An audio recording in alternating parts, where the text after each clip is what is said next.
কিয়ামতের মাঠে মৃত্যুকে জবাই করে দেয়া হবে। এটাও হাদিসে এসেছে।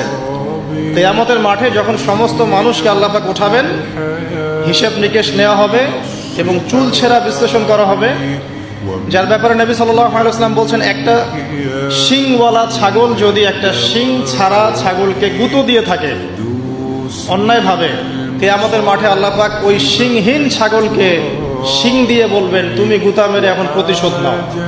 আর বিচারটা এতটাই সূক্ষ্ম হবে। এরপর আল্লাহ পাক মৃত্যুকে হাজির করবেন একটা প্রাণীর রূপে, একটা পশু বা একটা প্রাণীর রূপে মৃত্যুকে ডেকে আনা হবে এবং একে জবাই করে দেওয়া হবে, মানে মৃত্যুকেও মৃত্যুবরণ করতে হবে। আমি কি বোঝাতে পারছি? এতে করে কি হবে, জান্নাতীদের উৎফুল্ল যে মেজাজ, যে খুশি, এটা আরো বেড়ে যাবে। কারণ তারা বুঝতে পারবে যে এরপরে আর কোনো মৃত্যু নাই, আমরা অনন্তকাল জান্নাতে থাকবো ইনশাআল্লাহ। আর যারা জাহান্নামী, তাদের আক্ষেপ, দুঃখ, কষ্ট, যন্ত্রণা আরো বেড়ে যাবে। কারণ তারা বুঝতে পারবে, কাশ যদি মৃত্যু হতো, জাহান্নামে আযাব ভোগ করে মরে যেতাম, মাটি হয়ে যেতাম।